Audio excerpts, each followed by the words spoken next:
¿Alguna vez has visto cómo se desarrolla tu propia muerte, desde dentro? Me llamo Evelyn, y hace 3 meses, me declararon un fantasma en un cuerpo que se negaba a morir. Lo llamaron derrame cerebral. Los médicos dijeron que no había esperanza. Mi familia dijo que desenchufaran. Y yo estaba allí mismo. Atrapada. Prisionera en mi propia piel. Escuchando todo. Sintiendo todo. Gritando sin decir nada. El momento que me destrozó no fue el diagnóstico. No fueron las máquinas, ni el frío techo blanco, ni los tubos de alimentación. Fue mi hijo. Su voz, tranquila. Indiferente. Como si yo fuera una decisión comercial. Ella no querría vivir así. Déjenla ir. Déjenla ir. 3 palabras. Una traición. Esta no es una historia sobre la recuperación. Es sobre el ajuste de cuentas. Le desconectaron. Así que yo retiré el testamento. Y los dejé en la tumba que me habían cavado. Si alguna vez te han dado por perdido mientras aún respirabas, si alguna vez has tenido que levantarte cuando el mundo te daba por perdido, esta historia es para ti. Antes de empezar, haz clic en el botón de suscribirse para encontrar más historias como esta. Empecemos. Todo empezó con un pinchazo detrás del ojo derecho, como si alguien hubiera encendido una cerilla dentro de mi cráneo. En un momento estaba buscando la tetera, y al siguiente, el mundo se ladeó. Mi visión se partió por la mitad. Sentí un calor que me subió por el cuello y las rodillas se me doblaron como si mi cuerpo me hubiera traicionado en mitad de una frase. No me caí. Me derrumbé. No fue nada elegante. No fue cinematográfico. Fue horrible, la piel contra el suelo, el grito atrapado en mi garganta como un puñetazo. Recuerdo el sonido de la porcelana rompiéndose, mi taza favorita hecha añicos a mi lado. Intenté alcanzarla. También lo recuerdo. Mis dedos no se movían. Tenía la boca abierta, como si estuviera respirando. No era miedo. No era dolor. Solo un silencio sepulcral donde antes estaba yo. Dicen que los accidentes cerebrovasculares son rápidos, pero no te dicen lo que se siente al seguir ahí. Seguir siendo tú. No perdí el conocimiento. Eso es lo peor. Me quedé allí. Lo sentí todo. Mi pecho presionando contra el suelo. El frío penetrando en mi mejilla. El pánico floreciendo como podredumbre en mis pulmones. Las luces sobre mí parpadeando mientras el mundo giraba fuera de su eje. No podía parpadear. No podía hablar. Pero lo sabía. Estaba destrozada. Y aún no había venido nadie. El tiempo transcurría de forma diferente en ese espacio entre saberlo y que me encontraran. Un minuto parecía una hora.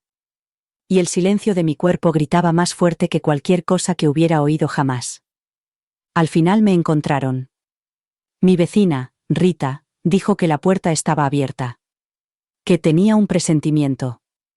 Quizás le debo la vida. Aún no lo he decidido. El trayecto en ambulancia fue una confusión de pitidos, gritos y luces que no podía seguir. Todos los sonidos resonaban. Todas las voces eran amortiguadas, como si estuviera bajo el agua pero consciente. Esa era mi nueva realidad. Despierta, pero en silencio.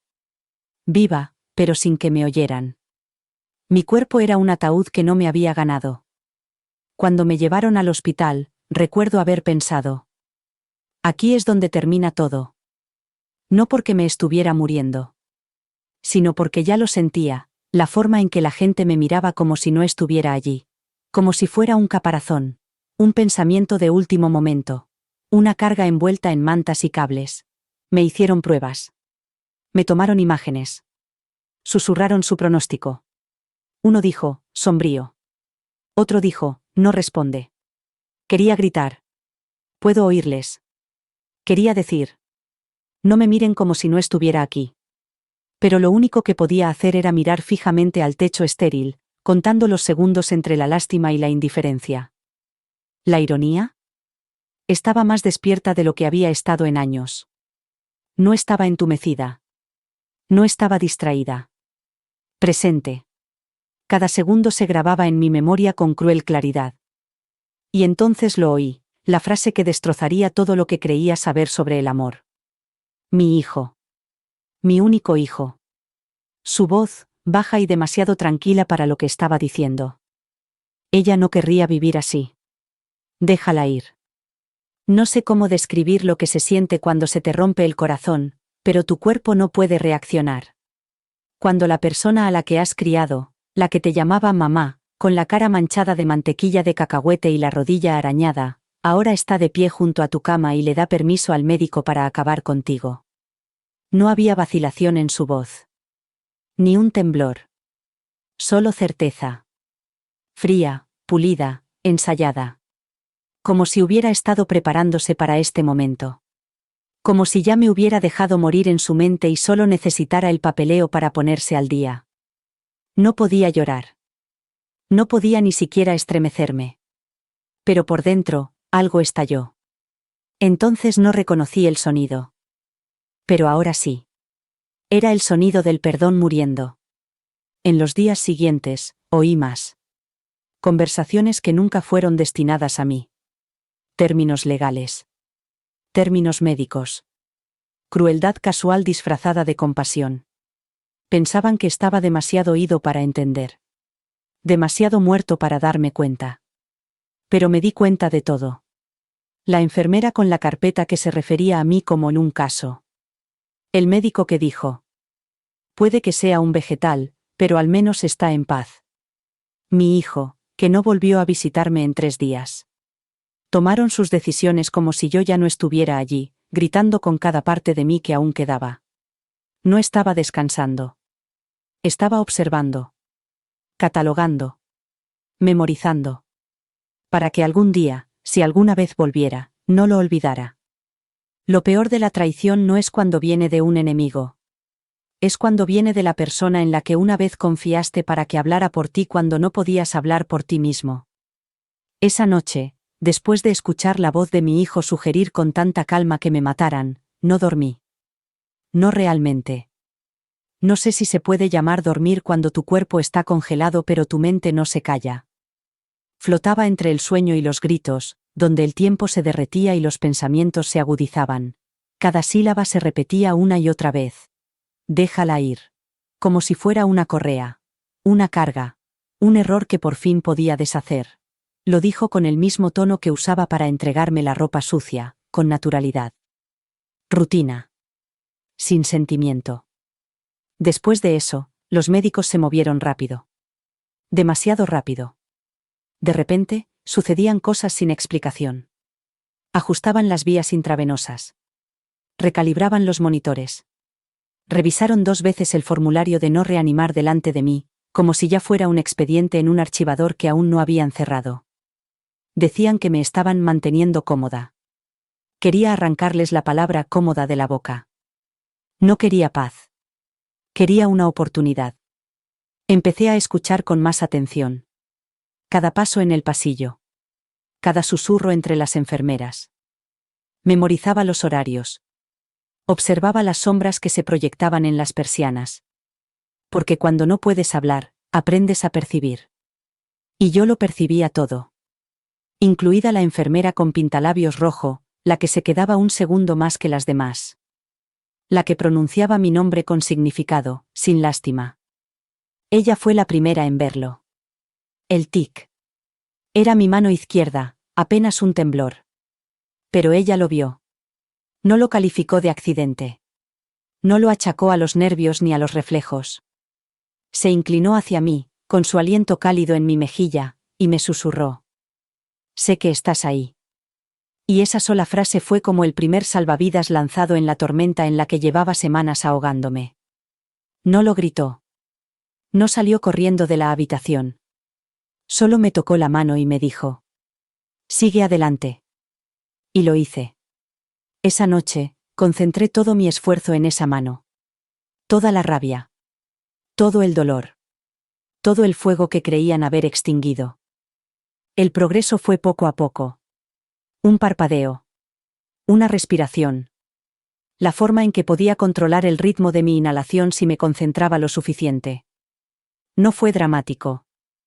No fue bonito. Fue la supervivencia en su forma más cruda y fea. Quería gritar cada vez que mis músculos se negaban a responder. Quería llorar cada vez que fallaba. Pero no podía hacer ninguna de las dos cosas. Así que luché en silencio. Y cuando mis párpados se movieron por primera vez, deliberadamente, lentamente, la oí jadear. La enfermera. No sé cómo se llama. Ojalá lo supiera. Era la única que nunca dejaba de hablarme, en lugar de hablar a mi alrededor. Se convirtió en mi testigo. Y los testigos lo son todo cuando te están borrando. Empecé a parpadear siguiendo un patrón. Una vez para sí. Dos para no. Ella lo entendió rápidamente. Era más inteligente que el resto, o quizás simplemente más humana. Se lo dijo a los demás. Al principio no la creyeron. A veces los pacientes en coma tienen espasmos, dijeron. Eso no significa que esté consciente. Pero ella luchó por mí. La oía en el pasillo. Su voz se elevaba, entrecortada y furiosa. Está respondiendo. Está ahí. Volved a hacerle pruebas. Al final, lo hicieron. Llamaron a un especialista. Le hicieron escáneres. Y cuando llegaron los resultados, el silencio en la habitación cambió. No era alivio. No era celebración. Tensión. El tipo de tensión que se apodera de la gente cuando se da cuenta de que el cuerpo que estaba preparado para enterrar todavía les está mirando y podría tener algo que decir. Mi hijo no vino a visitarme durante ese tiempo. Ni una sola vez. Quizás le dijeron que yo estaba mejorando. Quizás no le importaba. Quizás no quería que le demostraran que se había equivocado. Dejé de ponerle excusas. Dejé de intentar recordar los cumpleaños felices, las navidades cálidas, las llamadas telefónicas a altas horas de la noche en las que lloraba por sus rupturas sentimentales y me decía: «Mamá, tú eres la única que me entiende». Esa voz, la que una vez me hizo sentir como el centro de su mundo, se había convertido en un bisturí. Ya no la quería cerca de mí. ¿Qué se hace ante una traición así? No se grita. No se suplica. Se hace lo que hice yo. Se vuelve. Lentamente. Deliberadamente. Y se espera. En cuanto pude mover los ojos, empecé a contar el tiempo. Minutos. Horas. Días. No porque necesitara una estructura, sino porque necesitaba control. Eso era lo que me habían quitado cuando me dieron por perdida, mi derecho a decidir. Y ahora lo estaba recuperando, poco a poco. Podía sentir cómo el poder volvía a mis miembros como una justicia lenta y progresiva. Mi voz aún no había vuelto, pero había algo mejor, la intención. Y con cada músculo que recuperaba, con cada respiración que controlaba, una verdad se grababa en mis huesos: me habían abandonado demasiado pronto. Así que cuando salí de ese hospital, no iba a volver con la gente que me había abandonado. Iba a empezar a abandonarlos a ellos, uno por uno. Empezando por el hijo que firmó mi silencio. Cuando finalmente moví la mano, la moví de verdad, no un espasmo ni un temblor, sino un movimiento completo y tembloroso que la separó de la cama. Nadie estaba allí para verlo. Ocurrió en la oscuridad, durante una de esas largas y interminables noches en las que el único sonido era el de la máquina a mi lado marcando los latidos de mi corazón como una cuenta atrás. No lloré. No sonreí. Solo miré mi mano como si perteneciera a otra persona. Como si hubiera resucitado antes que yo. Esa mano había sido lo último que vi antes de desplomarme en la cocina. De alguna manera, me pareció poético que fuera también la primera parte de mí que volvía. Mi resurrección comenzó con 5 dedos y un recuerdo de supervivencia. La mantuve en el aire hasta que los músculos gritaron. Y ni siquiera entonces la bajé. Necesitaba verla. Necesitaba demostrarme a mí misma que seguía siendo yo. Mi hijo aún no había aparecido. Ni siquiera después de que el hospital lo llamara para darle la noticia. Dijeron que parecía sorprendido. Que se pondría en contacto pronto. No lo hizo. No volví a preguntar. Si necesitaba una segunda invitación para ver a la madre a la que había intentado enterrar, entonces no se merecía verla resucitar. Dejé de mirar hacia la puerta. Dejé de esperar flores o disculpas. Lo único que quería era fuerza, distancia y silencio, mi silencio. El que yo elegía. El que yo controlaba. No el silencio que me habían impuesto como una sentencia. Dejé de ser su madre en esa cama.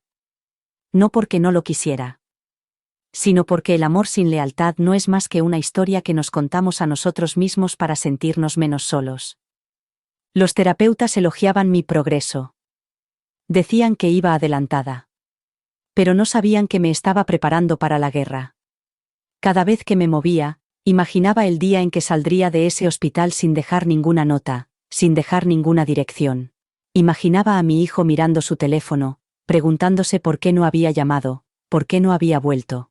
Y luego imaginaba el testamento, reescrito, firmado de nuevo y despojado de todos los beneficios que él creía que le correspondían por derecho de nacimiento.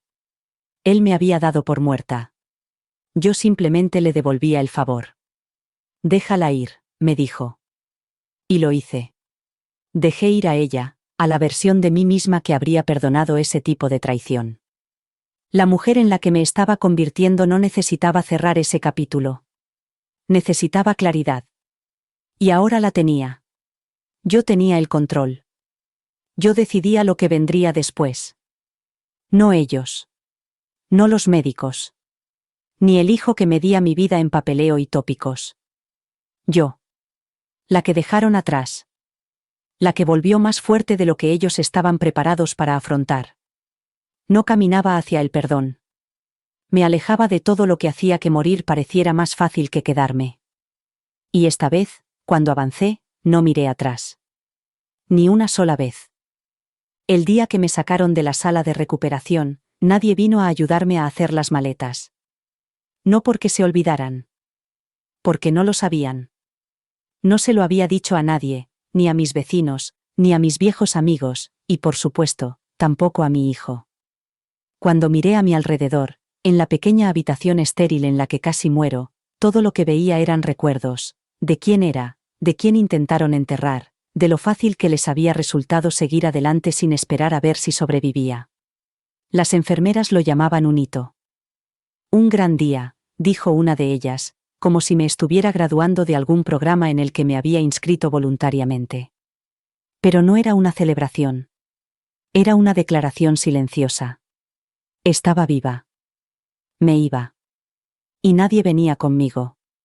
Habían organizado un centro de transición. Uno bonito, al parecer. Limpio. Pulido. Lleno de gente cuyas familias aún los visitaban. Gente a la que aplaudían por seguir adelante, que tenía visitantes en las salas de espera con globos y tazas de café reutilizables. Yo no era uno de ellos. El conductor que me llevó a la furgoneta no me preguntó si alguien me esperaba allí. Creo que ya sabía la respuesta.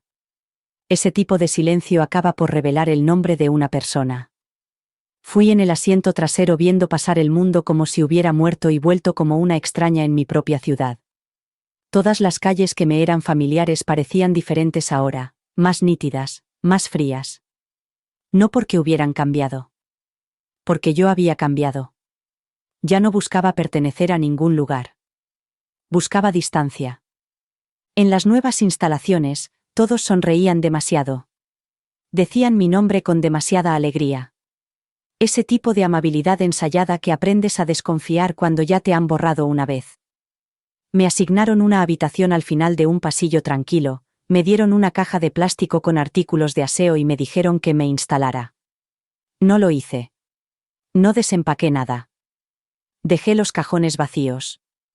Dejé el cepillo de dientes envuelto. No me iba a quedar mucho tiempo.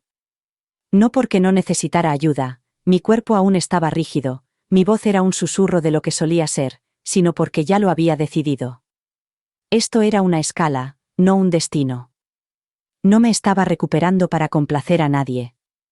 Me estaba reconstruyendo para poder marcharme. No solo de la habitación. De la historia.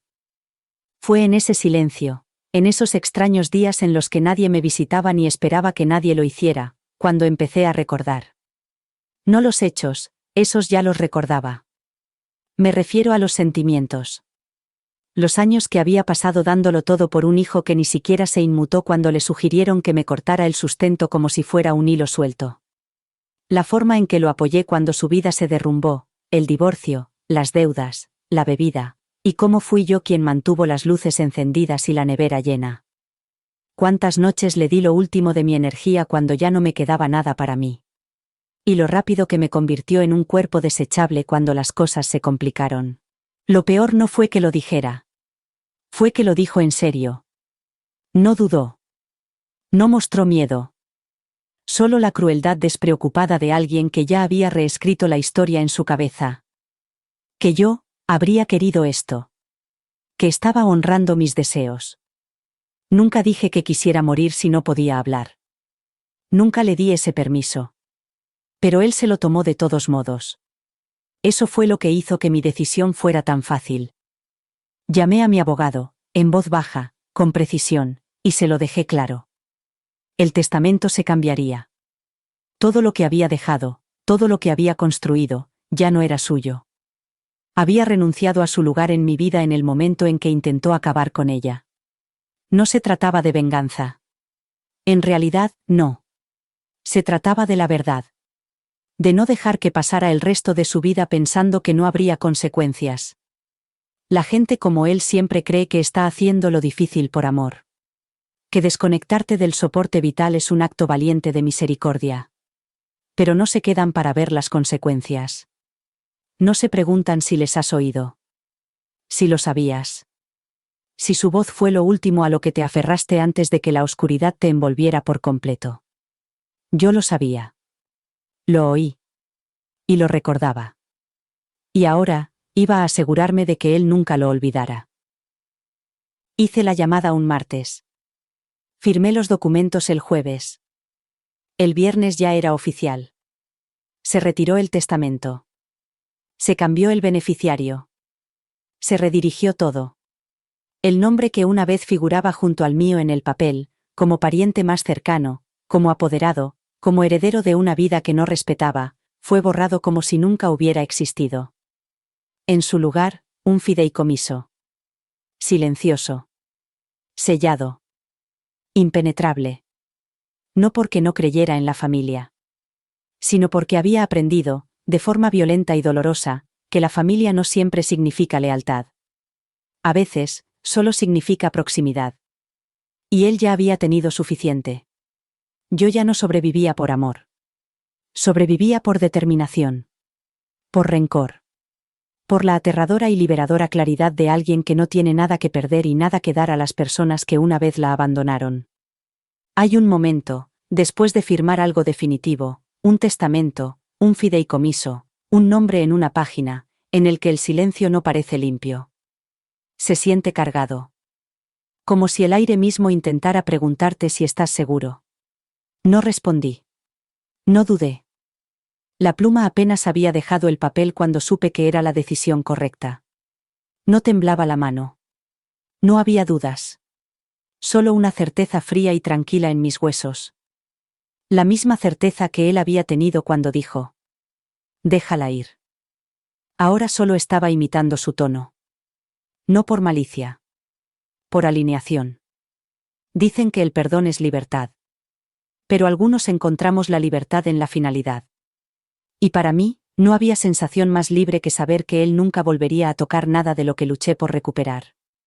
El personal del centro notó un cambio en mí después de esa semana. No les conté lo que había hecho. No se lo debía. Pero lo vieron. El cambio. Mi actitud. Menos como una paciente, más como una tormenta con piel. Mi postura se enderezó. Mis ojos dejaron de buscar en la puerta disculpas que nunca llegarían. Empecé a hablar de nuevo. Lentamente, en silencio. Cada palabra salía de lo más profundo de mi garganta como si tuviera que ganármela. Pero hablaba. Y con cada sílaba, sentía que algo se soltaba dentro de mí. No era dolor. No era rabia. Solo ese viejo y oxidado ancla de esperar a que alguien hiciera lo correcto. Ya no los necesitaba. Había dejado de esperar amor de personas que solo sabían darlo cuando les convenía. El progreso no es bonito. Es sudor, dolor y humillación. Tuve que volver a aprender a levantarme de la cama sin que nadie me ayudara. A sentarme sin desplomarme. A caminar hasta el baño sin temer que el suelo se encontrara con mi cara a mitad de camino. Cada paso me recordaba que una vez me habían descartado como un cuerpo, no como una persona. Que un grupo de profesionales, incluido mi hijo, me habían mirado y decidido que ya no valía la pena esforzarse por mí. No me estaba curando para demostrarles que se equivocaban. Me estaba curando porque quería. Porque seguir viva no era un regalo que me habían dado. Era una decisión que había tomado, luchando en silencio, ganándome la respiración a respiración, músculo a músculo. En la tercera semana, aprobé la prueba de independencia. Podía vestirme sola. Comer sola. Bañarme sin ayuda. La enfermera me miró como si fuera un milagro. No pensaban que lo conseguirías, me susurró. Yo solo la miré. No me sentía como un milagro. Me sentía como una prueba. La prueba de que la gente se rinde demasiado rápido. De que el amor, cuando se pone a prueba, a menudo se convierte en miedo y instinto de supervivencia. Quería preguntarle cuántos pacientes habían fallecido no porque sus cuerpos les fallaran, sino porque las personas que se suponía que debían luchar por ellos dejaron de intentarlo. Pero no lo hice. Solo asentí con la cabeza. Dejé que pensara que era algo extraordinario. Era más fácil que explicar la cruda realidad. Volví porque nadie merecía terminar mi historia por mí. La primera vez que salí, no le dije a nadie que me iba. Simplemente firmé en recepción, cogí mi abrigo y salí al aire frío como si me debiera algo. El viento me golpeó la cara como una bofetada, y lo agradecí. Caminé despacio, con las piernas temblorosas, los brazos pegados al cuerpo y el corazón latiendo tan fuerte que ahogaba el ruido del tráfico. Pero caminé. Pasé por la acera. Pasé por la puerta. Pasé por delante de la gente que no sabía que estaba viendo a alguien salir arrastrándose de una tumba que no había elegido. Cada respiración era una rebelión. Cada paso era un corte de mangas. No a la vida. A ellos.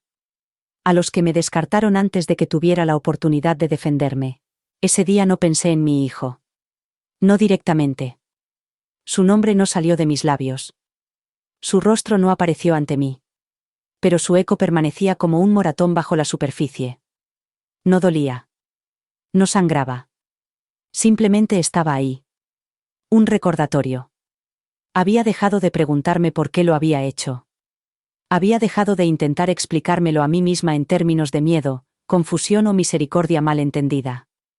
Ahora sabía la verdad. Algunas personas solo saben amar cuando es fácil. Y en el momento en que se vuelve difícil, cuando el amor exige paciencia, sacrificio, fe, no ven a la persona. Ven una salida.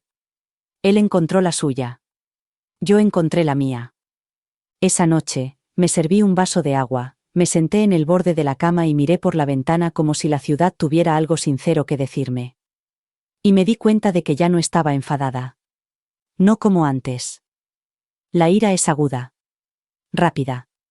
Arde con fuerza y rapidez. Lo que sentía ahora era otra cosa. Algo más frío. Más estable. No quería gritar. No quería venganza.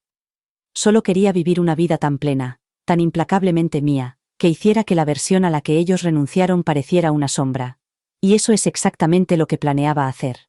Empezando por el momento en que me levanté de la cama, me puse el abrigo y dejé de esperar a que alguien se diera cuenta de que todavía estaba allí. No le dije a nadie el día que me fui.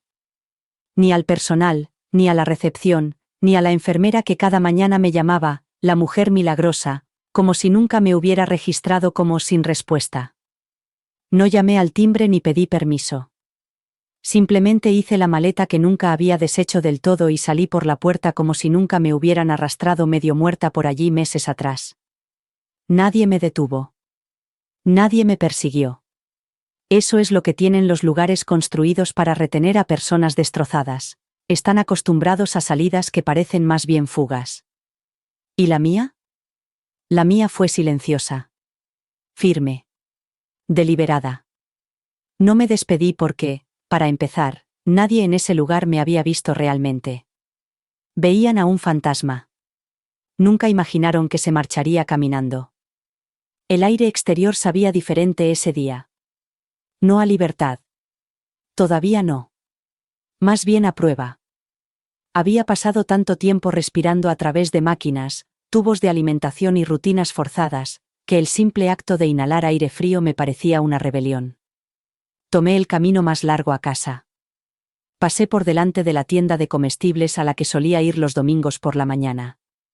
Pasé por delante de la cafetería donde mi hijo me dijo una vez que yo era su única constante. Me quedé mirando la acera por donde solía saltar cuando era niño, cuando todavía me pedía la mano sin pensarlo. Los recuerdos no me golpearon como una ola. Llegaron agudos y quirúrgicos.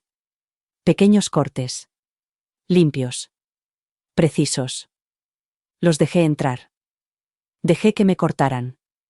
Porque el dolor, cuando se gana, deja de ser algo de lo que huyes. Se convierte en algo que llevas puesto. El apartamento seguía siendo mío. De alguna manera. Un amigo de un amigo había seguido pagándolo. Nunca le pregunté por qué. Quizás por culpa. Quizás por lástima. Quizás era más fácil que lidiar con las consecuencias de haberme sacado de su vida. La llave seguía encajando en la cerradura. El pasillo seguía oliendo a moqueta vieja y al perfume demasiado fuerte de alguien. Cuando entré, esperaba que el aire oliera a rancio, a ausencia. Pero no fue así. Olía a paciencia. Como si las paredes hubieran estado esperando. Me quedé en la puerta durante 10 minutos, no porque no supiera qué hacer, sino porque era la primera vez en meses que no dependía del horario de otra persona. Estaba sola. Completamente sola. Y, por primera vez, no me sentí abandonada. Me sentí dueña de mí misma. La cocina estaba tal y como la había dejado. La taza rota había desaparecido. El suelo estaba limpio. Pero todo lo demás, los pequeños imanes de la nevera, el estante de las especias que nunca etiqueté, el calendario todavía pegado en el mes en que me derrumbé, todo estaba allí. Congelado en el tiempo. Como si el espacio mismo no supiera cómo seguir adelante sin mí. Dejé la bolsa en el suelo, pasé los dedos por la encimera y exhalé como si hubiera estado conteniendo la respiración durante 3 meses. Esto era mío. No solo el contrato de alquiler. La vida. Y no iba a dejar que se acercara nadie que pensara que podía borrarme sin consecuencias. No llamé a mi hijo. Ni para decirle que había vuelto a casa. Ni para decirle que había sobrevivido. No tenía nada que decirle al chico que firmó los papeles en mi nombre. Si quería saber que estaba viva, tendría que enterarse por otros. Como yo me había enterado de mi propia muerte.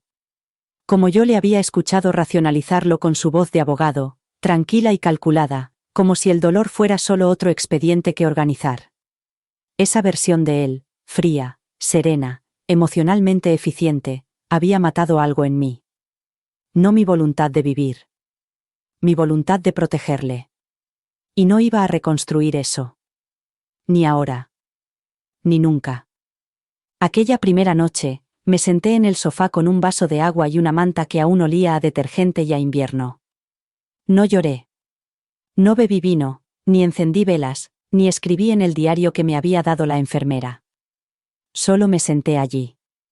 Respirando. Escuchando cómo crujía el edificio a mi alrededor, como un viejo amigo que no hacía preguntas. Y en ese silencio, comprendí algo que antes no había entendido. La supervivencia no consiste solo en seguir con vida. Se trata de elegir tu paz por encima del permiso de otra persona. Se trata de trazar una línea donde otros pensaban que podían cruzar y recordarles que no eres una meta, que no pueden pasar por delante de ti y afirmar que sabían más que tú. A la mañana siguiente, cambié las cerraduras. No porque pensara que él volvería, sino porque no quería ni pensar en él entrando por esa puerta. Me preparé un café, como solía hacerlo. 2 terrones de azúcar. Sin leche. Me quedé descalza en la cocina, con el vapor subiéndome a la cara, y me di cuenta de que ya no esperaba nada. Ni perdón. Ni explicaciones. Ni comprensión. Por fin estaba viviendo una vida que era mía, tranquila, marcada, reconstruida desde dentro. Y esta vez, no quedaba nadie que pudiera quitármela. Pasó una semana antes de que sonara el teléfono. 7 días completos de silencio. 7 días durmiendo con las ventanas abiertas, limpiando armarios como si intentara borrar los recuerdos de la madera, hablando en voz alta sin nadie a quien dirigirme, solo para oír el eco de mi voz. Esperaba algo antes, un mensaje de voz incómodo, un mensaje de texto escrito como un comunicado de prensa, tal vez incluso un golpe en la puerta. Pero nada. Solo el zumbido lejano de una vida que seguía moviéndose fuera de la mía.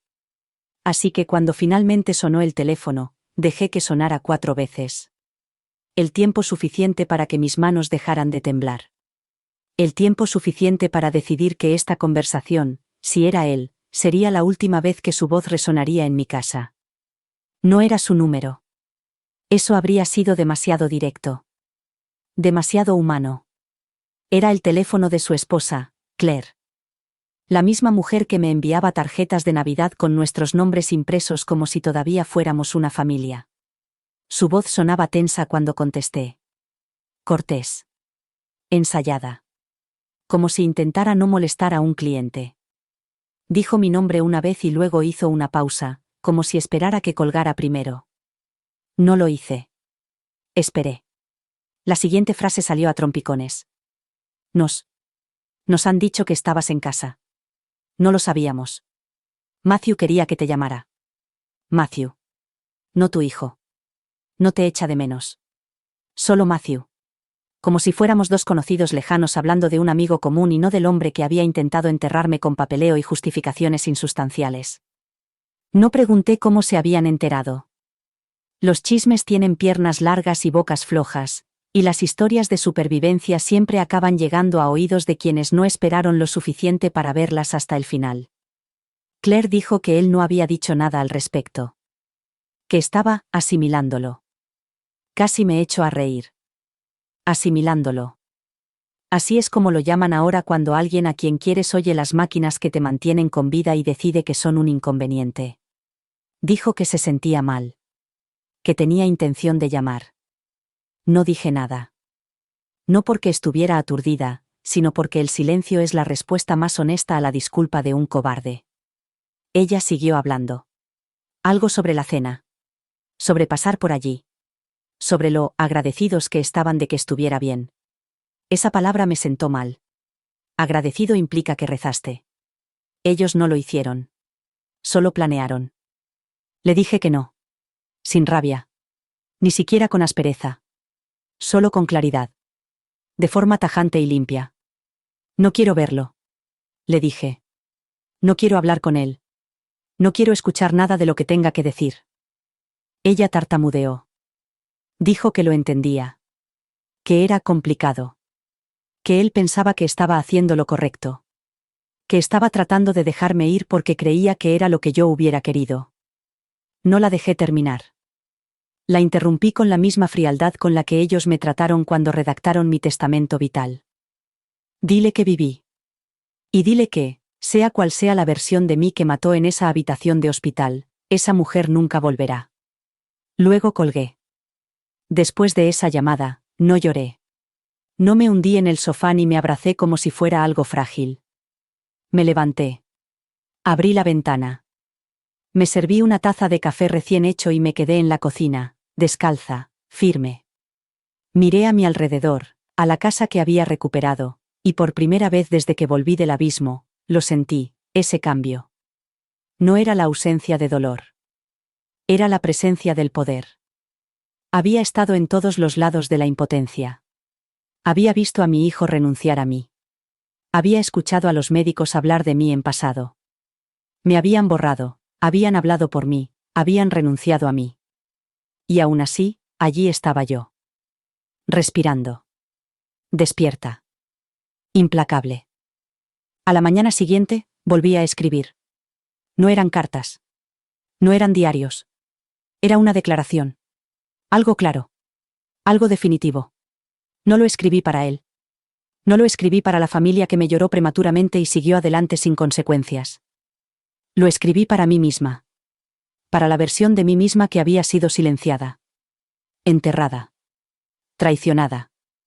Era hora de que ella tuviera la última palabra. Porque esto no era solo una recuperación. Era un ajuste de cuentas. Y yo no había terminado de hablar. No hasta que cada pedazo de mí que me habían arrebatado volviera a existir, en mis propios términos. Con mi voz. Para nadie más que para mí. La página me miraba, blanca y expectante. Una pantalla en blanco solía aterrorizarme, antes de que todo se quedara en silencio. Cuando aún creía que el silencio significaba fracaso, o peor aún, que no tenía nada que decir. Ya no. Ahora entendía en qué podía convertirse el silencio en manos equivocadas. Un arma, una firma, una sentencia disfrazada de misericordia. Dejé que mis dedos se posaran sobre el teclado. Todavía podía sentir la rigidez en ellos, ese eco de la memoria muscular que aún no había vuelto del todo. Pero la fuerza estaba ahí. Lenta, sí. Pero real. Mi cuerpo me había traicionado una vez. Me habían robado la voz una vez. Pero esto, esta parte, este escrito, era mío. Y nadie me lo volvería a quitar. No empecé con una disculpa. No empecé con un resumen ni con una explicación. Empecé con el momento en que oí a mi hijo decir: déjala ir. Esa frase fue el ancla, la fractura, el origen de todas las versiones de mí misma que habían salido a rastras de los escombros desde entonces. Escribí las palabras lentamente, dejando que me quemaran el pecho una vez más. No porque necesitara revivirlas. Porque necesitaba apropiarme de ellas. No se trataba de revivir el dolor. Se trataba de recuperarlo. De sacarlo a la luz y decir: tú sucediste. Intentaste acabar conmigo. Y sigo aquí. Esto no iba a ser una confesión. Iba a ser un registro. Un documento. El testimonio de la mujer a la que enterraron demasiado pronto. Las primeras páginas brotaron como sangre. Crudas, irregulares, sin filtro. Escribí cómo había sobrevivido, sin elegancia. Escribí sobre el zumbido de las máquinas. El frío vinilo de la cama. La forma en que las baldosas del techo se convirtieron en mi cielo. Escribí sobre la enfermera con pintalabios rojo y cómo su fe en mí se convirtió en un faro cuando no me quedaba nada más a lo que aferrarme. Escribí sobre los espasmos. La respiración. El parpadeo. El momento en que me di cuenta de que podía sentirlo todo y que nadie creía que todavía estaba allí. Pero no me detuve ahí. Escribí sobre el después. Sobre la decisión que tomé el día que salí de ese centro y volví a una vida que ya habían borrado. Escribí sobre la voluntad. Sobre las cerraduras. Sobre la libertad que no viene con el perdón, sino con la finalidad. Y luego escribí sobre él. Matthew. Mi hijo. El niño que crié. El hombre que se paró junto a mi cama de hospital y asintió con la cabeza mientras alguien discutía los términos de mi silenciosa expiración. No lo perdoné. No suavicé nada. Escribí sobre cómo la traición no siempre se presenta como un ataque. A veces, se presenta como un encogimiento de hombros. Como un trámite. Como la ausencia de una voz cuando la tuya se ha apagado. No escribí para difamarlo. Eso habría sido demasiado fácil.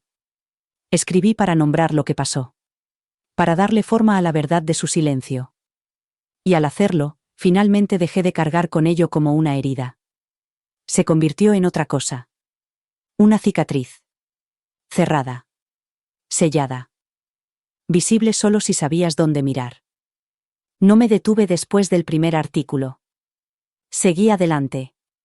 Cada mañana, me despertaba, preparaba café, me sentaba en la misma silla con la misma manta sobre las rodillas y escribía.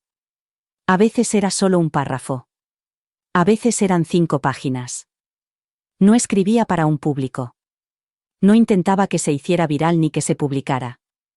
Escribía porque sobrevivir sin reflexionar es solo correr. Y yo había dejado de correr.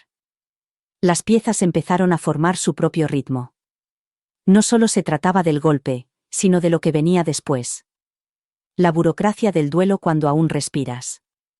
La humillación de volver a aprender a bañarte mientras el mundo cree que ya estás muerto.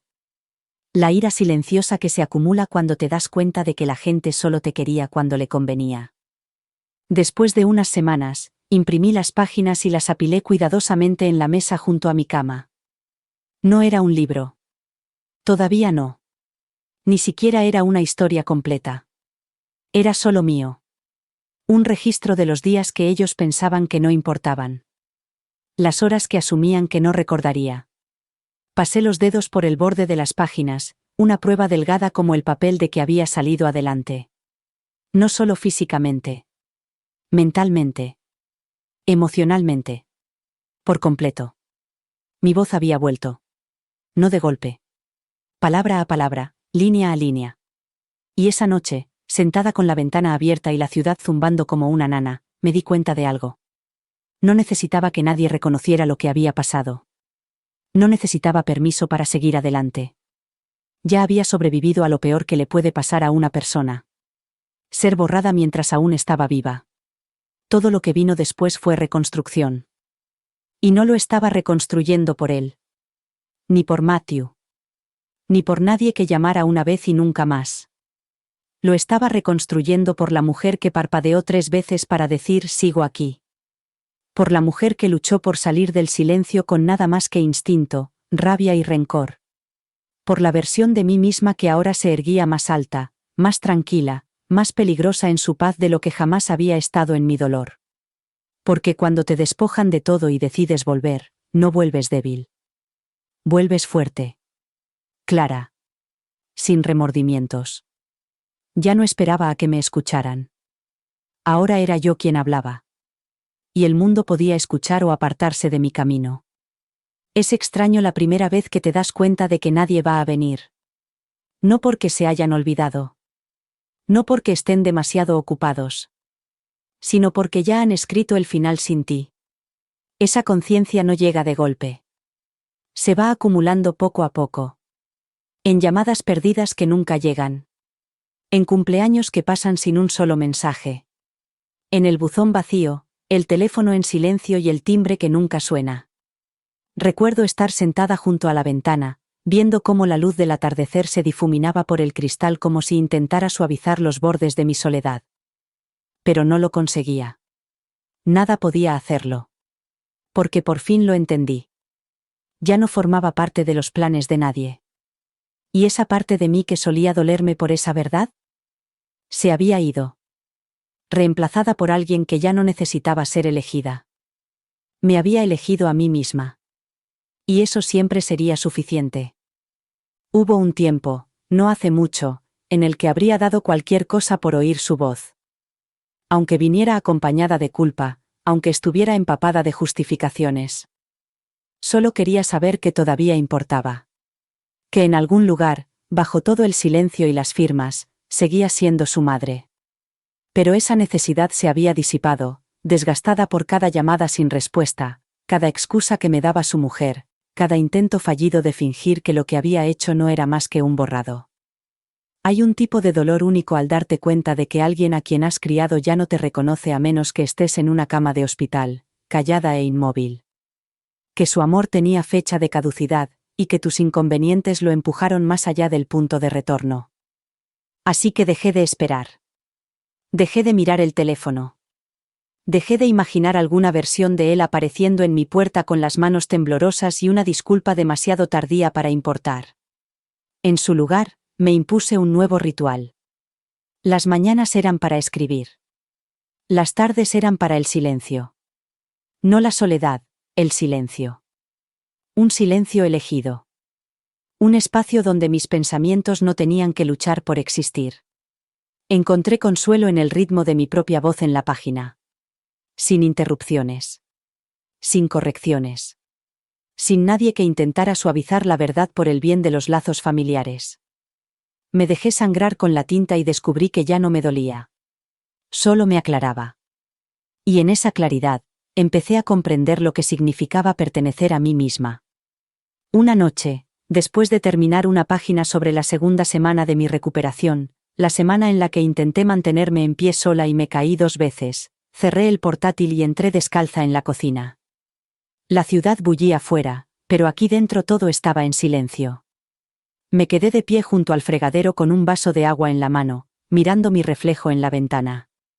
No la reconocí. No en el sentido habitual. No en el sentido de ¿quién es esa persona? sino en el sentido de que los supervivientes siempre parecen diferentes de la imagen a la que te has aferrado. Sus hombros estaban más rectos. Su mandíbula estaba más tensa. Sus ojos no escaneaban las esquinas de la habitación en busca de amenazas o respuestas. Parecía que pertenecía a su propio espacio. Y de repente me di cuenta de que ya no me estaba recuperando. Me había recuperado. No completamente. No perfectamente. Pero lo suficiente como para decir: esta vida es mía otra vez. Y entonces llegó la culpa. No por haber sobrevivido, sino por sentirme bien por ello. Durante mucho tiempo, pensé que la paz era algo por lo que tenía que luchar. Que llegaría como una ola después de una confrontación final. Pero la paz no llegó con ruido. Llegó en silencio. En la forma en que podía dormir sin sobresaltos. En cómo podía cocinar para mí sin imaginar que alguien entraba por la puerta preguntando qué olía tan bien. Había pasado tanto tiempo creyendo que él me daría el cierre. Que su remordimiento, su reconocimiento, serían la pieza final. Pero no fue así.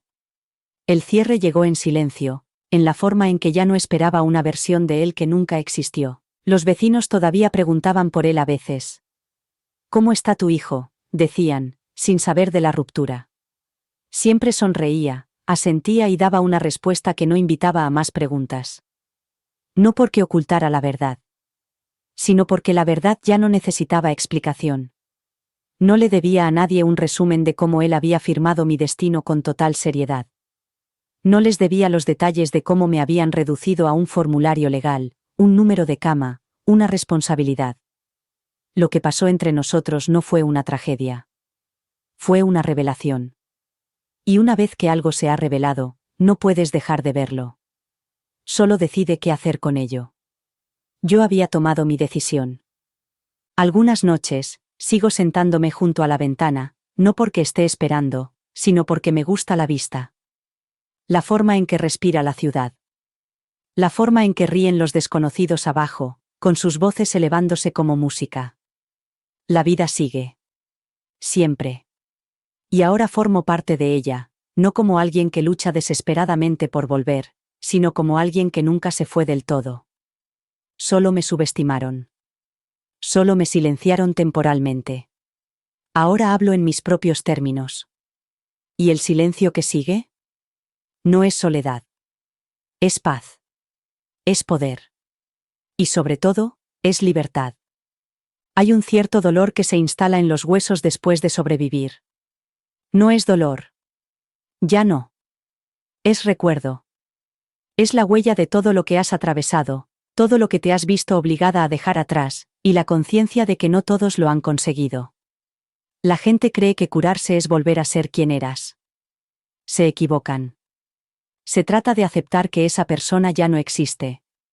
Ella murió el día que oí la voz de mi hijo decir, déjala ir, y lo que surgió en su lugar no era más suave ni más sabia.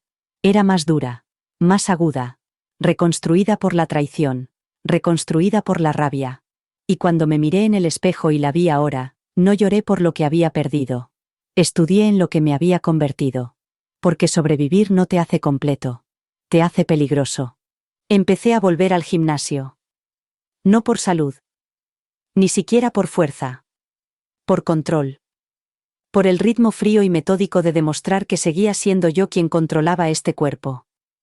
El mismo cuerpo que decían que estaba demasiado perdido, demasiado callado, demasiado vacío como para molestarse en luchar por él.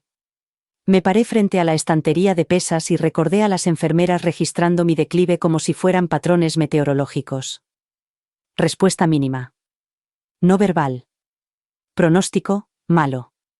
Y levanté pesas. Lentamente. Con firmeza. Hasta que el temblor de mis brazos se convirtió en desafío. Hasta que mi reflejo ya no parecía frágil. No estaba allí para sentirme bien. Estaba allí para sentirme capaz. Para recordar que todos los músculos que ellos habían descartado seguían perteneciéndome. Fue en ese espacio, rodeada de extraños que gruñían y sudaban y fingían no mirarse entre sí, donde empecé a sentir de nuevo la rabia. No la explosiva. La fría. La que se te mete en la sangre y lo ancla todo. No hablaba con nadie. No sonreía. No hacía amigos. No estaba allí para reconstruir una comunidad. Estaba allí para reconstruir un arma. A mí. La rabia es pesada, pero también es eficaz. Te mantiene erguido. Te mantiene las manos firmes. Te recuerda por qué no debes amabilidad a las personas que te devolvieron tu silencio como si fuera misericordia. No volví para hacer las paces. Volví para reclamar. Una tarde, cuando me marchaba, vi a una madre y a su hijo adulto saliendo juntos. Él le abrió la puerta. Ella dijo algo, probablemente nada, algo sin importancia, y él se rió. Era el tipo de risa que la hacía sonreír como si la hubiera oído desde que él tenía 3 años. Los observé durante unos 10 segundos. Eso es todo. Luego me di la vuelta y me fui por otro lado. No por envidia. No por tristeza. Sino por conciencia. Ese tipo de amor existía. Ese tipo de conexión. Creía que lo había tenido una vez. Creía que lo había cultivado. Pero no era así. O tal vez sí, y se fue desgastando por la comodidad, la presión y el ego hasta que no quedó nada. En cualquier caso, ya no lo buscaba. Algunos lazos no se rompen. Otros simplemente desaparecen en silencio cuando se ponen a prueba. El día que finalmente abrí la caja de fotos antiguas, lo hice como si fuera un ritual. Despacio. Deliberadamente. Saqué la foto de Matthew a los 6 años, de pie en el patio trasero con la cara llena de tierra y una capa de superhéroe atada al cuello. Solía llamarme mamá valiente, cuando mataba arañas por él o me quedaba despierta toda la noche durante las tormentas. Miré su letra pequeña y desordenada en una tarjeta que me hizo en 2º grado. Eres mi heroína. No lloré. Ni siquiera parpadeé. Me quedé allí sentada con el peso de la historia en mi regazo, comprendiendo que, a veces, el amor es real, pero no es permanente. Puede ser sincero en un momento y desaparecer al siguiente. Puede significarlo todo para ti y nada para ellos. Esa es la lección para la que nadie te prepara. No cómo perdonarlo. Cómo aceptarlo. Quemé la tarjeta. No por ira. Fue una ceremonia. Me paré en el balcón, la sostuve sobre un plato y la vi convertirse en cenizas. No dije nada. No susurré un adiós. Eso le habría dado demasiado poder. El fuego no era para cerrar el capítulo. Era para liberarme. Porque la verdad es que no se puede reescribir lo que pasó. No se puede deshacer la traición. Pero sí puedes dejar de alimentarlo. Puedes privarlo de tu esperanza, de tu atención, de tu dolor. Puedes darle la espalda, no porque estés amargado, sino porque has terminado. Eso es lo que era ahora. Había dejado de esperar que volviera siendo otra persona. Había dejado de esperar explicaciones. De esperar que se responsabilizara. De esperar cualquier cosa que se pareciera al hombre al que había criado. Se había ido. Y yo ya no esperaba más. Ahora, cuando me muevo por el mundo, lo hago sin titubear. Sin preguntarme a quién estoy decepcionando o quién podría no entender mi silencio. No respondo a preguntas que no quiero responder. No me disculpo por mi distancia. No suavizo mi historia para que sea más fácil de tragar para los demás. He vivido algo de lo que la mayoría de la gente nunca se recupera, no el derrame cerebral, sino las secuelas. El borrado. La traición. El abandono silencioso que lleva un rostro familiar. Y no solo sobreviví. Me negué a dejar que me convirtiera en alguien más pequeño. La rabia no me arruinó. Me refinó. Y ahora ya no es fuego. Es una armadura. Y la llevo sin vergüenza.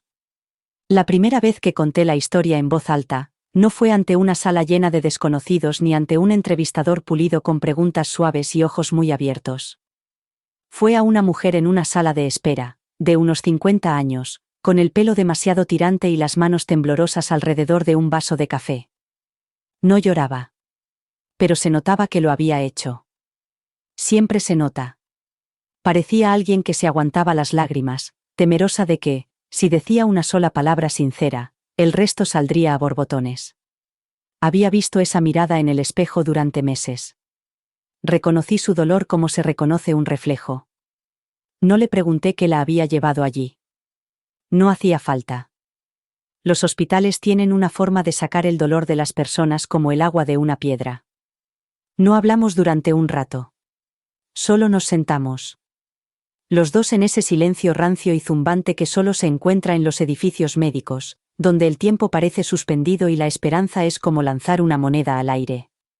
Entonces, sin mirarme, dijo: «¿Creen que es hora de dejarlo ir?». Su voz se quebró al pronunciar la palabra «hora». No respondí de inmediato. Podría haber dicho algo cortés. Podría haber asentido con simpatía. Pero lo que salió fue más bajo. Más agudo. ¿Sigue ahí dentro? Me miró como si le hubiera hecho la pregunta que nadie se había atrevido a hacer. No lo sé. Susurró. Pero lo siento. Como si estuviera escuchando. Asentí con la cabeza una vez. Y entonces, sin más, le conté todo. Desde el frío suelo de baldosas de mi cocina hasta el momento en que mi hijo me dijo que era un cadáver que había que liberar. No omití las partes desagradables. No adorné el dolor. Le conté la verdad. Al final, ella volvió a llorar. Pero no era el tipo de llanto que necesitaba consuelo. Era el tipo de llanto que viene con el reconocimiento. Como si algo dentro de ella hubiera sido visto, nombrado y finalmente se le hubiera permitido respirar. Lo sabía, dijo con los ojos enrojecidos y desorbitados. Sabía que él todavía estaba allí. No le di ningún consejo. No le dije qué decisión debía tomar. No era mi lugar. Pero le di lo único que nadie me dio cuando más lo necesitaba. Permiso para confiar en sí misma. Y en ese momento, esa conexión entre dos mujeres sentadas junto a una máquina expendedora bajo las luces fluorescentes parpadeantes, fue cuando me di cuenta de que algo había cambiado. Ya no estaba solo sobreviviendo. Me estaba convirtiendo en un mapa para las personas que intentaban salir del mismo abismo en el que yo había estado. La noticia se difundió lentamente. Una mujer se lo contó a otra. Alguien envió un correo electrónico. Otra reenvió el texto que yo había subido discretamente a un sitio web personal, sin promoción, sin nombre, sin reclamo. Solo una historia. Mi historia. Y la gente empezó a llegar. No en oleadas, sino en goteo. En silencio. Con cautela. Como si estuvieran comparando el peso de sus propios recuerdos con los míos. Empecé a recibir mensajes. Algunos largos, otros de apenas una frase. Gracias. Pensaba que estaba loca. Él también intentó decidir por mí. No me defendí. Ojalá lo hubiera hecho. No buscaban validación. Buscaban pruebas. Pruebas de que el silencio al que habían sobrevivido significaba algo. De que lo que les habían hecho en voz baja y con términos clínicos no era imaginario. De que importaba. Empecé a responder. No a todos, pero sí a los que me tocaban más de cerca. Les conté lo que había aprendido después, que la rabia no es debilidad. Que la distancia no es lo mismo que el rencor. Que no tienes que explicar tu dolor a las personas que te lo causaron. Y poco a poco, la historia creció más allá de mí. No porque yo fuera especial. Sino porque me había atrevido a decir lo que a muchos nos han enseñado a callar. Que sobrevivir no es bonito. Que la curación no es lineal. Que a veces, las personas que amas te verán ahogarte y lo llamarán compasión. Me ofrecieron dar una charla. Luego otra. Primero virtual. Luego en persona. Rechacé la mayoría. No porque tuviera miedo, sino porque no estaba preparada para que me viera una sala que no sabía lo mucho que me habían quitado. Pero al final, dije que sí. A un centro para mujeres. Una sala pequeña. Sillas plegables. Sin cámaras. Solo personas reales que parecían demasiado cansadas para seguir mintiéndose a sí mismas. Me puse delante, con las manos ligeramente temblorosas, y les conté lo que le había dicho a aquella mujer en la sala de espera. La verdad. Sin filtros. Sin disculpas. Y cuando terminé, nadie aplaudió. Nadie vitoreó. Simplemente se quedaron allí sentados. Como si importara. como si fuera real. Y en ese silencio, sentí que algo se soltaba en mi pecho, algo que no se había movido desde el día en que mi hijo intentó llamar misericordia a mi muerte. Después, se me acercó una mujer, de unos 35 años, quizá más joven, aunque sus ojos parecían haber visto todo tipo de pérdidas. Lo necesitaba, me dijo. No sabía lo enfadada que seguía estando. Asentí con la cabeza. No tienes que dejarlo ir, le dije. Solo tienes que dejar que se mueva. Sonrió, pero no le llegó a los ojos. No tenía por qué hacerlo. Esa sonrisa era para sobrevivir, no para celebrar. Y esa es la verdad que sigo diciendo ahora, en todos los espacios en los que entro. La supervivencia no es una historia de superación pulida. Es cruda. Es amarga. Es necesaria. Y sobre todo, es tuya. Nadie más que tú puede narrarla. Ni los médicos. Ni la familia. Ni siquiera aquellos que se alejaron cuando más los necesitabas. Tú viviste. Eso es un milagro. ¿Y todo lo que viene después? Eso lo decides tú. No esperaba que la publicación se hiciera viral. Ese no era el objetivo. No buscaba me gusta, ni simpatía, ni atención.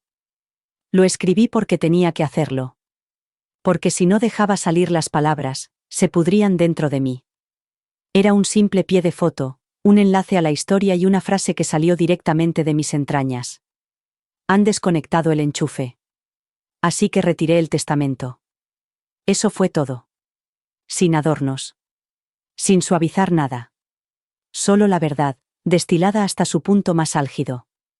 Y en cuestión de horas, se difundió. Al principio, discretamente. Luego, sin descanso. Como si el mundo hubiera estado conteniendo la respiración esperando a que alguien lo dijera en voz alta. Esa supervivencia, cuando te despojan de tu dignidad personas en las que confiabas, se convierte en algo más que supervivencia. Se convierte en revolución. Los mensajes se multiplicaron. Algunos eran crudos, otros precisos, como si la gente hubiera ensayado su dolor en su cabeza durante años y finalmente hubiera encontrado un lugar donde expresarlo. Mi hermana desconectó a mi madre sin siquiera preguntarme. Oí a mi marido decir que estaba listo para seguir adelante, mientras yo todavía estaba en coma. No tuve oportunidad de volver. Simplemente me sustituyeron. No eran historias, eran gritos de guerra, enterrados en bandejas de entrada y secciones de comentarios, pronunciados en susurros porque el dolor se maneja como un jarrón frágil, pero la traición se ignora. Y lo que aprendí, al leer cada uno de ellos, fue que el silencio nunca había sido sinónimo de paz. Era sinónimo de supervivencia. De que se te permite contar tu historia sin que te interrumpa el consuelo de otra persona. Me invitaron a participar en un podcast. Luego, a 3 más. Después, se puso en contacto conmigo un equipo de documental. Un productor de un programa matutino. Nos encantaría que compartieras tu historia. Pero había algo en su tono que me hacía pensar que lo que querían era una frase impactante, no la verdad. Querían el arco de redención, el final feliz. Querían que me sentara en un sofá con el pelo brillante y dijera: pero ahora estamos sanando. Al fin y al cabo, es mi hijo. Esa no era la historia. Ese no era el enfoque. No era una historia sobre la reconciliación. Era sobre las consecuencias. Sobre lo que pasa cuando firmas la muerte de alguien en un formulario, y sigues esperando un lugar en la mesa después de que sobrevive. No acepté ninguna de ellas. No de inmediato. Necesitaba tiempo. Tiempo para pensar en cuántas mujeres habían sobrevivido a la misma traición de diferentes formas. Cuántas habían regresado del abismo solo para descubrir que su lugar en el mundo ya había sido subastado. Pensé en lo que significaría contar la historia en un escenario que no me pertenecía.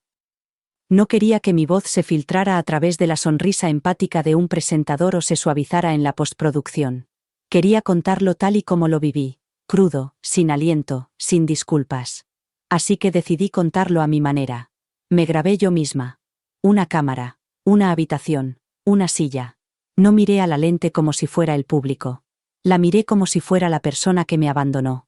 No fue una actuación. Fue una autopsia. No lloré. No hice pausas para crear dramatismo.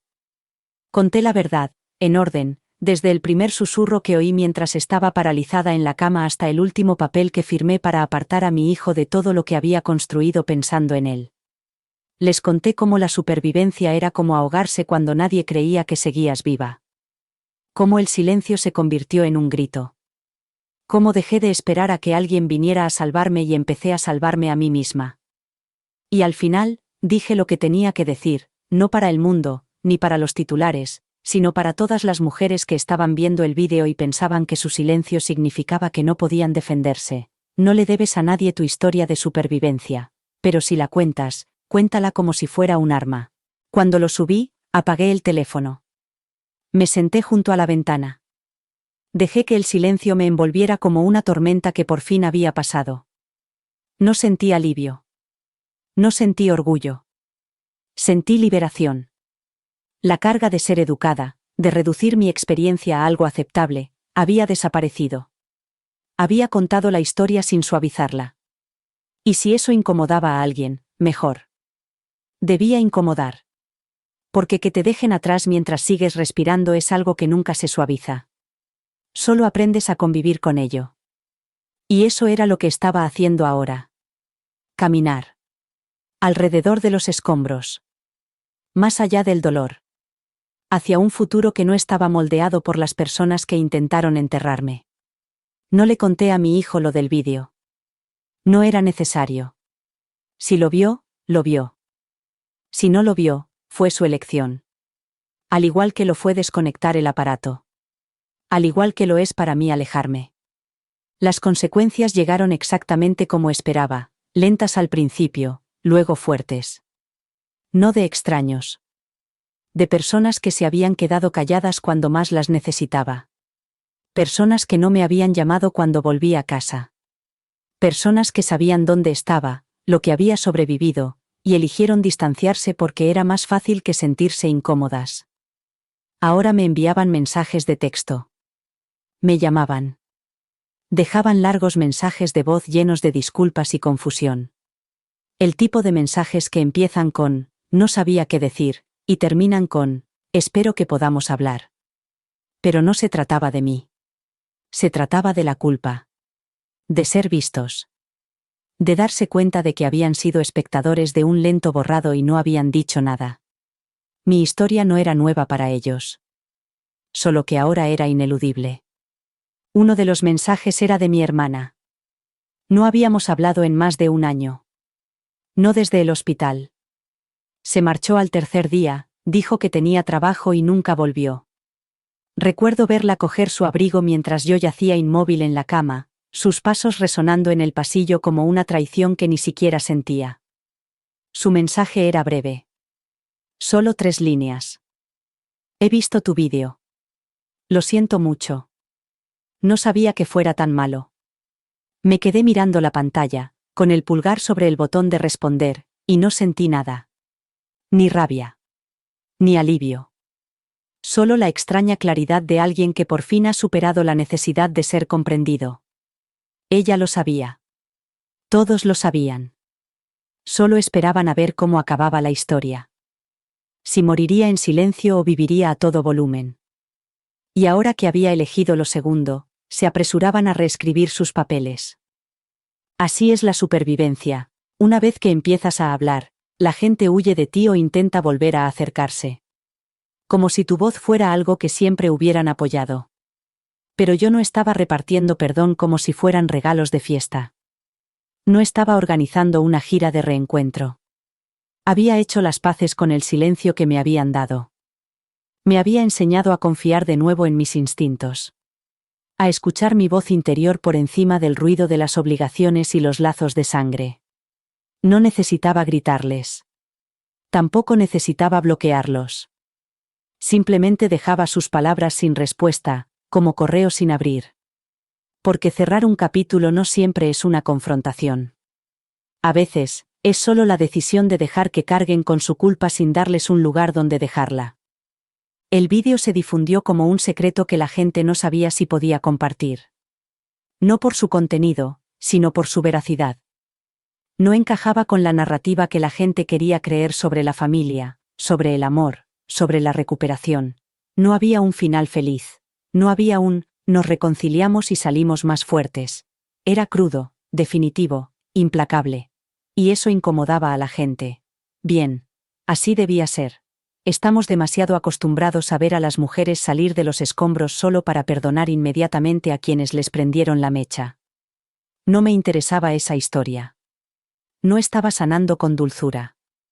Estaba sanando con límites. Y no hay nada más aterrador para las personas que se han beneficiado de tu silencio que darse cuenta de que no tienes miedo de quemar las naves y seguir adelante. Una periodista me envió un correo electrónico. Quería hacer un reportaje. Dijo que estaba conmovida. Me preguntó si podía venir a mi casa, ver dónde escribía, dónde me había recuperado. Leí el correo electrónico 3 veces. No porque no estuviera segura. Porque quería sentir todo el peso de su petición. Quería ver el interior del lugar al que había vuelto a llegar a base de esfuerzo. Pero yo no era un caso de estudio. No era un espectáculo. Era una mujer a la que habían dado por muerta y que había vuelto con pruebas. Le dije que no. Cortésmente. Con firmeza. Le agradecí su interés y le dije que mi historia ya había sido contada, con mis palabras y en mis propios términos, y que no iba a abrir la puerta para que otra persona la enmarcara en tonos pastel y música de piano. Esa noche, preparé la cena para mí sola. Comida de verdad. La música sonaba en bajo. Sin televisión, sin ruido de fondo. Solo yo, en mi apartamento, viva como no lo había estado en años. El tipo de vida que no necesita validación. Me serví una copa de vino, me senté sola a la mesa, y por primera vez, no pensé en quién no estaba allí. No lamenté su ausencia. La honré. Cada silla vacía era una decisión que había tomado para proteger mi paz. Para elegir la soledad por encima de la lealtad hacia aquellos que consideraban mi vida prescindible. Y me sentí poderosa. Porque cuando vuelves de entre los muertos, no le debes tu debilidad a nadie. Ni a los que se marcharon. Ni a los que fingieron no darse cuenta. Ni siquiera a los que ahora tienen buenas intenciones, aunque sea demasiado tarde. Lo que debes es la verdad. Y yo la había dicho. Con claridad. En voz alta. Una vez. Eso era suficiente. Que se las tragaran. Yo ya había seguido adelante. La noche que recibí su carta, casi no la abrí. Llegó sin remitente, metida en un sobre blanco con mi nombre escrito a mano, una letra que no había visto en más de un año. Pero lo sabía. La inclinación de las letras, el espaciado irregular, la forma en que la E de mi nombre se curvaba como si dudara, era él. Matthew. Mi hijo. El niño que se quedó en mi habitación del hospital y asintió cuando le preguntaron si era hora de acabar conmigo. No llamó. No envió ningún mensaje. Escribió una carta. Como si eso fuera a suavizarlo. Como si el papel y el bolígrafo pudieran transmitir algo más limpio que su voz cuando dijo: déjala ir. No la abrí. La sostuve durante 1 hora. Me senté en la mesa de la cocina con el sobre entre las palmas, como si pudiera calentarse y darme una respuesta. Una parte de mí pensó en quemarla. Simplemente prenderle fuego y dejar que el silencio permaneciera sellado en su interior. ¿Por qué? ¿Qué podía decir que no hubiera dicho ya su silencio? Pero otra parte de mí, más fría, más aguda, quería leerla. No para cerrar el capítulo. Para confirmarlo. Necesitaba ver cómo intentaba coser su versión de los hechos. Necesitaba saber si todavía creía que había hecho lo correcto. O peor aún, si pensaba que yo se lo agradecería. Cuando finalmente lo abrí, no respiré. Mis dedos se movieron lentamente, sacando la carta como si fuera un cable pelado. La primera línea me impactó más de lo que esperaba. He estado tratando de encontrar la manera de decir esto. Ese fue el comienzo. No lo siento. No me equivoqué.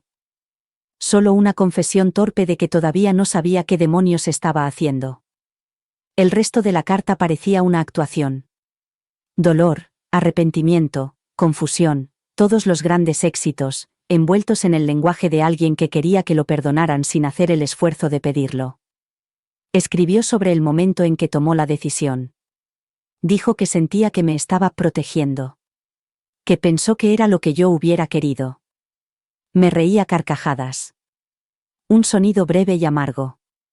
Eso es lo que pasa cuando eres tú quien se queda con los recuerdos, ellos los reescriben y tú recuerdas cada maldita palabra. Habló de lo difícil que fue. De lo solo que se sintió después.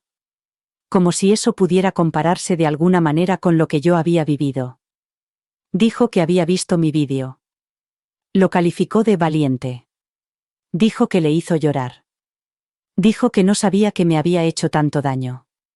Esa frase me hizo doblar la carta allí mismo y empujarla por la mesa como si pudiera contaminarme. No sabía que te había hecho tanto daño. Como si cualquier versión de lo que hizo fuera a doler menos. Como si el dolor tuviera una escala, y, si yo hubiera solo retrocedido en lugar de romperme, él pudiera absolverse a sí mismo. Ese es el tipo de hombre en el que se convirtió, alguien que necesitaba que la herida estuviera en silencio para creer que no la había causado. Dejé la carta sin tocar durante 3 días después de eso. Nunca la moví. Nunca la volví a leer. Simplemente la dejé allí, sin abrir, pero ya respondida. No le respondí. No era necesario. Mi historia ya estaba ahí fuera. Y todas las palabras que necesitaba oír de mí estaban en ella. No estaba confundido. No estaba engañado. Estaba al descubierto. Y ahora intentaba controlar las consecuencias, volver a entrar por una puerta que él mismo había cerrado con llave. Pero yo ya no sostenía esa puerta. Había construido una habitación completamente nueva sin ella. Y en esa habitación, él no era bienvenido. Hubo un tiempo en el que me habría aferrado a esa carta. La habría leído una docena de veces. La habría analizado en busca de señales del chico que una vez crié. Habría buscado amor entre líneas. Pero ya no leo cartas así. No busco en las palabras un significado que no existe. La leí una vez. Dejé que me doliera. Y luego decidí no dejar que sangrara. Porque el perdón, en ausencia de responsabilidad, no es curación, es actuación. Y ya he pasado suficiente tiempo de mi vida actuando para personas que solo me quieren cuando soy fácil de perdonar. Así que la volví a doblar. La guardé en un cajón que no uso. No la rompí. No la enmarqué. Simplemente la dejé ahí, en silencio, sin abrir, innecesaria. Eso es lo que se convirtió para mí. No un enemigo. Ni siquiera un villano. Simplemente innecesario. El ruido que ya no invito. La voz que ya no anhelo. La carta que no necesito responder. Porque mi vida ahora no es una continuación de lo que él dejó. Es un rechazo de ello. Una reivindicación. Y no necesito una carta para demostrar que sobreviví. Ya escribí la verdad. Y el mundo me escuchó. El cajón permaneció cerrado. No porque tuviera miedo de la carta, sino porque no lo tenía. Esa es la diferencia ahora. Antes, su voz tenía peso. Me oprimía las costillas, vivía en mi pecho como un eco que no podía silenciar. Pero ese cajón solo era una caja.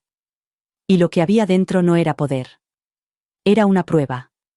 Una prueba de que él quería acceso, no reconciliación.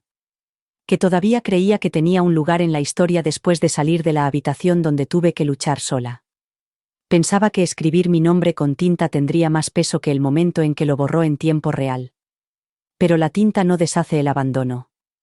Y yo no confundo una carta con un salvavidas. Volví a mi vida. Eso es en lo que se convierte la supervivencia, un ritmo. No solo las grandes victorias. Las pequeñas. Hacer café.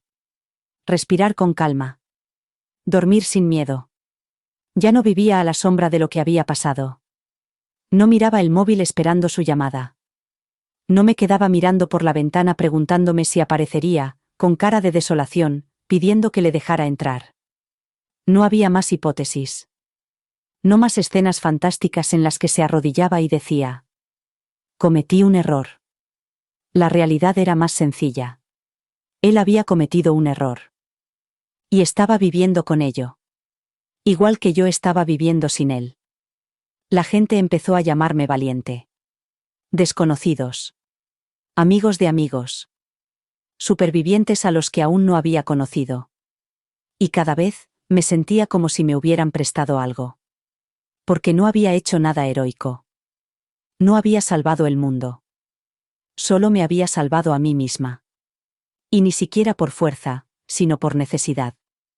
Cuando ellos me abandonaron, yo los abandoné a ellos. Y eso no fue valentía, fue instinto. El tipo de reacción visceral que tienes cuando estás tumbada en una cama, paralizada, escuchando a las personas que amas decidir que estás mejor muerta. No te levantas de eso para inspirar a otros. Te levantas porque tienes que hacerlo. Porque respirar es la única rebelión que te queda. Empecé a hablar en eventos. Pequeños. Espacios comunitarios. Grupos de mujeres sentadas en sillas plegables frías con los abrigos puestos. Los brazos cruzados no en señal de desafío, sino de protección. Conocía esa postura. Yo solía sentarme así. Esperando. Escuchando. Intentando no derrumbarme mientras otra persona sostenía el micrófono. Ahora era yo quien lo sostenía. Pero no les dije cómo perdonar. No les dije que se curaran. No les ofrecí mantras ni afirmaciones vacías. Les dije lo que me había dicho a mí misma. Tenéis derecho a dejarlos atrás. Tenéis derecho a sobrevivir sin dejarlos volver. Y esa verdad rompía algo en la sala cada vez que la pronunciaba. Nunca lo nombré públicamente. Ni una sola vez. Ni en las charlas. Ni en el vídeo. Ni en los escritos. Porque nunca se trató de él. Se trataba del momento en que alguien intentó escribir mi final y yo recuperé el bolígrafo. No necesitaba destruirlo. No necesitaba venganza. Solo necesitaba decir la verdad lo suficientemente alto como para que nadie pudiera volver a reescribirla.